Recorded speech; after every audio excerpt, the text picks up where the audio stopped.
చిన్నారెడ్డి గారు one of the speaker ఉండే, కానీ మా వాళ్ళే ఆ సమయాన్ని అంతా ఇది చేసినారు. ఆయన కన్క్లూడ్ చేస్తూ ఆయన ఆయన 2-3 క్లారిఫికేషన్స్ అడుగుతూ క్లోజ్ చేస్తారు.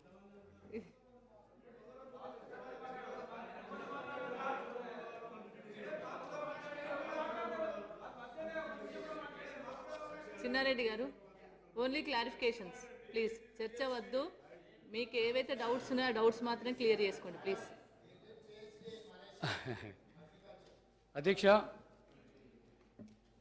సభలో ఉండేటువంటి ఏది చేసినా సభలో మాత్రం సమయం అంతే. గౌరవ సభ్యులం అందరం కూడా ఏకాభిప్రాయంతో అంగీకరిస్తూ ఉన్నాం. రాష్ట్రంలో ఎప్పుడు కూడా కని విని ఎరగనంత కరువు ఉందనేటువంటి మాట. అది కేవలం ఈ ఒక్క సంవత్సరం కాదు, పోయిన సంవత్సరం కూడా గౌరవ వ్యవసాయ శాఖ మంత్రులు వారు స్టాటిస్టిక్స్ అన్నీ చెప్పడం జరిగినది. ఈ సంవత్సరం అయితే జూన్లో తొలాయిట్న వర్షాలు బాగా పడ్డాయి. అంటే మనకు నార్మల్ వర్షపాతం కన్నా జూన్లో నమోదైన వర్షపాతం చాలా ఎక్కువ ఉంది, 70% ఎక్కువ ఉంది.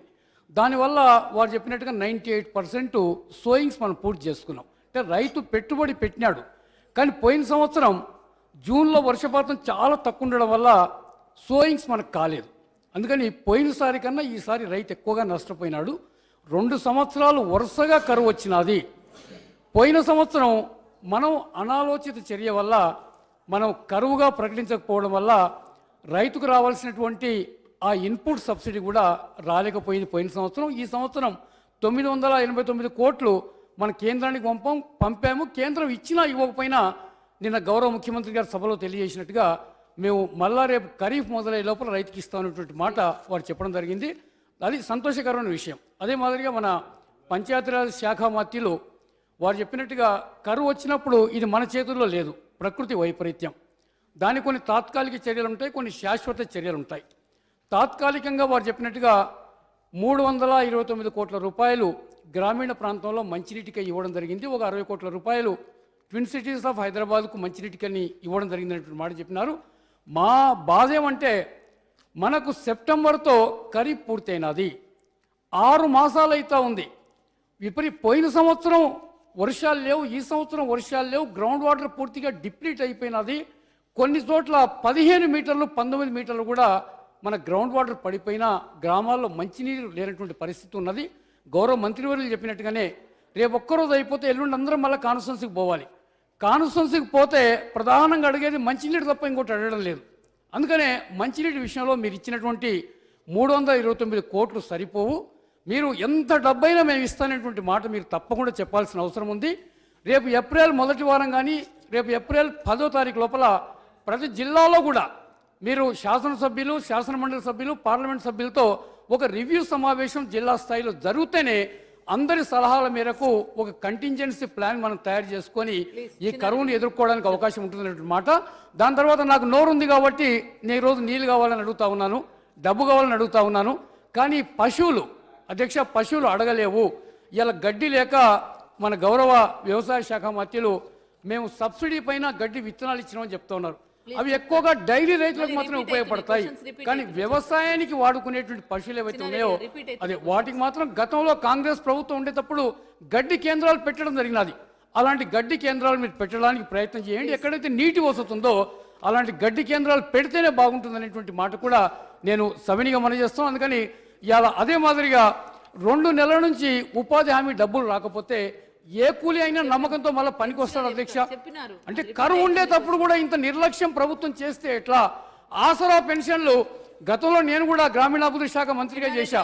నెలలో 5వ తారీఖు లోపల మనం పెన్షన్లు వాళ్ళ ఇంటికి అందించేటువంటి వాళ్ళం. మన నెలాఖరు కూడా పెన్షన్ రాకపోతే, కరువులో కూడా రాకపోతే వాళ్ళ బాధ ఎట్లా అనేటువంటి మాట కూడా నేను మనవి చేస్తున్నాను. దాని తర్వాత ఇంకొకటే విషయం, మనకు శాశ్వతంగా వారు చెప్పినట్టుగా మన వ్యవసాయ శాఖ మంత్రులు గారు కానీ, దాని తర్వాత మన గ్రామీణాభివృద్ధి శాఖ మంత్రులు గారు కానీ 1 కోటి ఎకరాలకు మేము సాగునీరు ఇస్తాం, ఇది శాశ్వత చర్య అంటారు. చాలా సంతోషం, నేను కావాలని లేదు. అదే మాదిరి త్రాగే నీరు కూడా మిషన్ భగీరథ ద్వారా మేము నీళ్ళు ఇస్తామని చెప్తుంటే చాలా సంతోషం. దాని తర్వాత ఇంకొక చర్య వారిని చేయమని నేను కోరుతా ఉన్నాను. వారి శాఖ పరిధిలోనే ఉంది. ఇవాళ మన రవీందర్ రెడ్డి గారు చెప్పినారు, వాటర్ షెడ్ ప్రోగ్రామ్స్ ఇవాళ జాతీయ ఉపాధి హామీలో మీకు 60-40 ఏదైతే మనకు వేజ్ కాంపనెంట్ మెటీరియల్ కాంపనెంట్ ఉందో చిన్నారెడ్డి గారు. ఈ అయిపోయింది మేడం. వేజ్ కాంపనెంట్లోనే 60% మీరు వ్యవసాయానికి వాడుకోవడానికి ఉంది. దాంట్లో ముఖ్యంగా వాటర్ హార్వెస్టింగ్ స్ట్రక్చర్స్ కానీ లేకపోతే ట్రీ ప్లాంటేషన్ కానీ మీకు 60% ఉంది. కాబట్టి మీరు ఇలా మనకి ఇక్రిసాట్ ఉంది.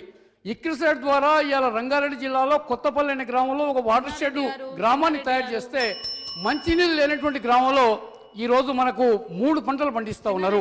అందుకని వాటర్ షెడ్ ప్రోగ్రామ్స్ మీరు ప్రాధాన్యత ఇవ్వండి. ఎక్కడైతే సాగునీరు రాదు అదే మాదిరి ఇవాళ క్రీడా ఉంది. సెంట్రల్ రిసర్చ్ ఇన్స్టిట్యూట్ ఫర్ గౌరవ మంత్రి గారు ప్లీజ్ మంత్రి గారు ప్లీజ్ క్లారిఫికేషన్స్. చిన్నారెడ్డి గారు నాట్ ఫేర్. మంత్రి గారు మేడం స్పీకర్, మన గౌరవ పెద్దలు వెంకటరెడ్డి గారు మాట్లాడుతూ ఈ కొత్త మోటార్లకు సంబంధించిన సమస్యను ప్రస్తావించారు అధ్యక్ష. నేను ఒకవేళ ఆ మోటార్లు కనుక 10 సంవత్సరాల పైబడి ఉంటే మాత్రం తప్పకుండా వాటిని రీప్లేస్ చేస్తాం అధ్యక్ష. నేను ఇప్పుడే గౌరవ జిల్లా మంత్రి గారు జగదీష్ రెడ్డి గారు కూడా నేను ఇప్పుడే విజ్ఞప్తి చేశాను అధ్యక్ష. వారు వెంటనే రివ్యూ చేసి అవసరం అనుకుంటే ఒకవేళ 10 సంవత్సరాల పైబడ్డ మాట వాస్తవమే అయితే వెంటనే రీప్లేస్ చేస్తామని వారికి తెలియజేస్తా ఉన్నాను అధ్యక్ష. ఆర్డబ్ల్యూ స్టాఫ్ గురించి చెప్పారు అధ్యక్ష. ఇప్పుడు ఆర్డబ్ల్యూ స్టాఫ్ విషయంలో కూడా నేను మళ్ళీ వారికి చెప్తా ఉన్నాను అధ్యక్ష. ఆన్ గోయింగ్ స్కీమ్స్ ఏవైతే ఉన్నాయో వాటిని మెయింటైన్ చేస్తూనే మిషన్ భగీరథను చేయమని చెప్పాం తప్ప అవి వదిలేసి మొత్తంగా అందరూ మిషన్ భగీరథ మాత్రమే చేయమని ఎక్కడ చెప్పలేదు. On going schemes, single village schemes, multi village schemes కూడా ఆర్డబ్ల్యూఎస్ డిపార్ట్మెంట్ మెయింటైన్ చేస్తుంది. ఆ విషయంలో అనుమానాలు వద్దని చెప్పి మళ్ళొకసారి విజ్ఞప్తి చేస్తా ఉన్నాను అధ్యక్ష.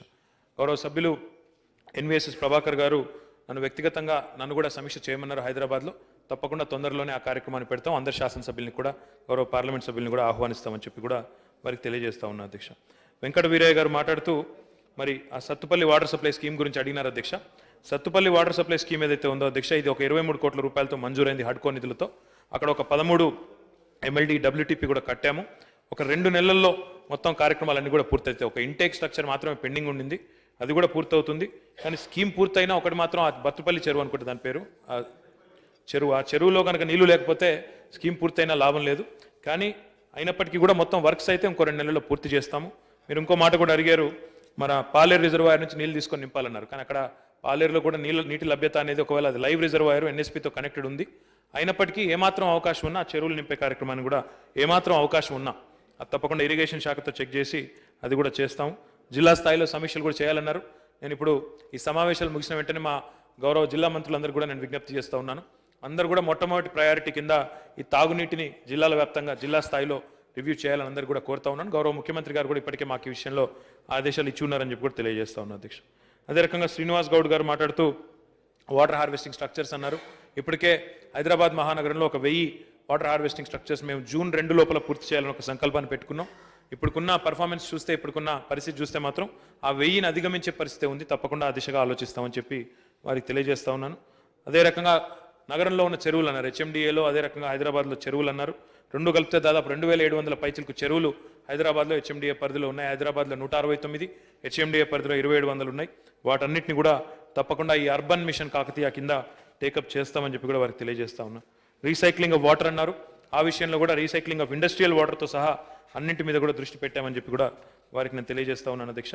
రవీందర్ రెడ్డి గారు ఒక మంచి విలువైన సూచన చేశారు వాటర్ షెడ్ సంబంధించి. ఈ వాటర్ షెడ్ సంబంధించి చిన్నారెడ్డి గారు కూడా ప్రస్తావించారు. మరి ప్రధాన్ మంత్రి కిసాన్ సించాయి యోజన అని చెప్పి కొత్త కార్యక్రమం వచ్చింది అధ్యక్ష. మేము మన RD rural development department, agriculture department సంయుక్తంగా కలిసి ఈ కార్యక్రమంలో ఎక్కడెక్కడ వాటర్ షెడ్స్ తీసుకోవాలని చెప్పేసి మేము ఒక కార్యక్రమాన్ని తీసుకుంటా ఉన్నాం. మీ జిల్లా మంత్రి గారు వ్యవసాయ శాఖ మంత్రిగా కూడా ఉన్నారు. వారు నేను కలిసి ఈ విషయంలో అవసరమైతే రాష్ట్ర స్థాయిలో కూడా ఒక సమావేశం పెట్టి ఎక్కడెక్కడ ఏ ప్రాంతాల్లో అయితే వాటర్ షెడ్ తీసుకుంటే లాభం జరుగుతుందో వాటినే గుర్తిస్తాము, తప్పకుండా తీసుకుంటాము. ఈ PMKSY కింద ఆ కార్యక్రమం తీసుకుంటామని చెప్పి కూడా తెలియజేస్తా ఉన్నా అధ్యక్ష. పెద్దలు రవీంద్ర కుమార్ గారు మాట్లాడుతూ సింగిల్ ఫేజ్ మోటార్లకు non-CRFలో అనుమతి ఇవ్వడం లేదన్నారు. ఆ విషయం వాస్తవమే అయితే తప్పకుండా తగిన విధంగా ఆదేశాలు ఇస్తాం అధ్యక్ష. ఎక్కడెక్కడైతే ముఖ్యంగా తాండాల్లో ఈ పరిస్థితి ఉందో అక్కడ ఖచ్చితంగా సింగిల్ ఫేజ్ మోటార్లు అవసరం. నాకు కూడా నా నియోజకవర్గంలో కూడా చాలా తాండాలు ఉన్నాయి అధ్యక్ష. తప్పకుండా ఆ రకంగా మరి ఆదేశాలు కూడా ఇస్తాం. అదే రకంగా ఈ నల్లగొండ జిల్లాలోని గ్రామాలకు సంబంధించి కూడా మీరు ప్రస్తావించారు. ఆ విషయంలో కొంత ఇబ్బంది ఉన్నమాట వాస్తవమే. వారి వేతనాలు కొంత కాలంగా ఇంకా పెండింగ్లో ఉన్నమాట వాస్తవమే. కానీ దాన్ని కూడా తొందరలోనే పరిష్కరిస్తామని చెప్పి కూడా వారికి తెలియజేస్తా ఉన్నా అధ్యక్ష. చిన్నారెడ్డి గారు మాట్లాడుతూ మరి మంత్రుల స్థాయిలో ఖచ్చితంగా జిల్లా స్థాయిలో సమీక్షలు నిర్వహించాలన్నారు. తప్పకుండా ముఖ్యమంత్రి గారు ఇప్పటికే ఆదేశాలు ఇచ్చారు. ఇప్పటికే నేను ప్రస్తావించిన విధంగా జిల్లా స్థాయిలో ఇప్పటికే వరంగల్లో సమీక్ష జరిగింది. మిగతా జిల్లాల్లో కూడా అదే రకంగా ఈ సమావేశాలు ముగియంగానే సమీక్షలు చేసే విధంగా గౌరవ మంత్రుల స్థాయిలో, ప్రజాప్రతినిధుల స్థాయిలో మరి తీసుకుంటామని చెప్పి కూడా తెలియజేస్తూ వారు ఇంకో మాట కూడా అన్నారు, మరి ఎన్ని డబ్బులు కావాలన్నా కూడా ప్రభుత్వం ఇవ్వడానికి సిద్ధంగా ఉండాలని. మరి నిన్ననే తమరి సూచన మేరకే అనుకుంటాను, గౌరవ ప్రతిపక్ష నాయకులు జానారెడ్డి గారి సూచన మేరకు అనుకుంటాను, ముఖ్యమంత్రి గారు ఎమ్మెల్యే నిధులు కూడా 3 కోట్లకు పెంచారు అధ్యక్ష. మరి అది కూడా ఇండిపెండెంట్గా ఇదివరకున్న గత ప్రభుత్వాల హయాంలో ఉన్నట్టుగా సగం నిధులు ఇన్ఛార్జ్ మంత్రి గారి చేతిలో పెట్టకుండా చాలా ఉదారంగా ముందుకొచ్చి మొత్తం నిధులు కూడా ఒక కొత్త సాంప్రదాయానికి తెరలేపుతూ మంచి నిర్ణయం కూడా తీసుకున్నారు. నేను గౌరవ సభ్యులందరినీ కూడా కోరుతా ఉన్నా, వారు వీరని కాదు, అందరినీ కూడా కోరుతా ఉన్నా. ఆల్రెడీ మనకుండే ఏసీడీపీలో కొన్ని నిబంధనలు ఉన్నాయి, కొంత మొత్తంలో ఖచ్చితంగా తాగునీటికి ఇవ్వాలని. కానీ ప్రస్తుతం నెలకొని ఉన్న పరిస్థితుల దృష్ట్యా మరి మొత్తంగా మనందరి నిధులు కనుక చూసుకున్నట్టయితే మనం 120 మంది సభ్యులు ఇక్కడ ఉన్నాం, 40 మంది శాసన మండలి సభ్యులు ఉన్నారు, మొత్తం కలిపితే 160 మంది మనమే ఉన్నాం. 160 ఇంటూ 3 కోట్లు వేసుకుంటే దాదాపు 480 కోట్ల అధ్యక్ష. తప్పకుండా అందులోంచి కూడా మీరు తగు మొత్తంలో తాగునీటికి ఇచ్చినట్టయితే అందరు ప్రజలకు ఉపశమనం లభిస్తుంది, అందరికి కూడా కొంత రిలీఫ్ ఉంటుందని చెప్పి కూడా తమరికి గుర్తు చేస్తూ, definitely the government is committed. My appeal to you is government is committed. If needed like the honourable chief minister is ఏమో సార్ మంత్రి గారు మాట్లాడండి. తప్పకుండా సార్, మంత్రులకు కేటాయించిన డబ్బులు మాత్రమే కాకుండా ముఖ్యమంత్రి గారి దగ్గర ఉన్న ఎస్డిఎఫ్ నుంచి కూడా డెఫినెట్గా అంతే ప్రయారిటీ తప్పకుండా డ్రింకింగ్ వాటర్కి ఇస్తాం. ఇంతకంటే పెద్ద మరి ఇదైతే లేదు, ప్రయారిటీ లేదు ఈ సమ్మర్లో ముఖ్యంగా. కాబట్టి ఆ దిశగానే మేము కూడా ఆలోచిస్తాం. The government is committed. మీరు కావాలి అంటే నేను ముఖ్యమంత్రి గారు ఇదివరకే చెప్పి ఉన్నారు, పెద్ద మొత్తంలో మరి రిలీఫ్ కోసం నిధులు ఇవ్వడానికి సిద్ధంగా ఉన్నాం. మీరు బకాయిల విషయంలో చెప్పారు, నేను ఇదివరకే చెప్పాను. ఆసరా పెన్షన్ల విషయంలో కొన్ని రోజుల జాప్యం జరిగిన మాట వాస్తవమే, కానీ నెలలు ఎక్కడ కూడా బకాయి పడలేదండి, అది వాస్తవం కాదు. ఫిబ్రవరి మాసానికి సంబంధించిన ఆసరా పెన్షన్లు ఫిబ్రవరిలోనే ఇచ్చాం. కొన్ని రోజుల జాప్యం జరిగినవచ్చు, కొన్ని 1-2 వారాల జాప్యం జరిగిన మాట వాస్తవమే. ఈ నెలలోని మరి ఆసరా పెన్షన్ల సంబంధించిన బకాయిలు కానీ అదే రకంగా ఈజీఎస్ నిధులు కానీ ఈ 31 లోపల చెల్లిస్తాము. ఎవరికి ఆ విషయంలో అనుమానం లేదు. దయచేసి ప్రభుత్వం అలసత్వం వహిస్తుందని, నిర్లక్ష్యం అని ఆ మాట అనకండి దయచేసి. ఎందుకంటే ఫైనాన్షియల్ ఇయర్ అన్నప్పుడు ఫైనాన్షియల్ ఇయర్ ఎండ్లో కొన్ని రకాల ఇబ్బందులు ఉంటాయి.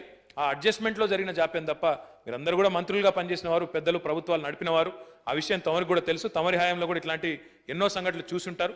కాబట్టి ఆ విషయంలో ఏమంటారు, కాబట్టి ఆ విషయంలో దయచేసి ప్రభుత్వం అలసత్వం అని, నిర్లక్ష్యం అన్న మాటను అది కరెక్ట్ కాదు. We're committed, we're sincere. It's just that it was the end of the financial year. Therefore there must have been a little bit of delay, కానీ తప్పకుండా కమిట్మెంట్తో ఉన్నాం, కమిట్మెంట్తో అది పూర్తి చేస్తాము, సభకు హామీ ఇచ్చిన విధంగా అని చెప్పి కూడా తెలియజేస్తాం అధ్యక్ష.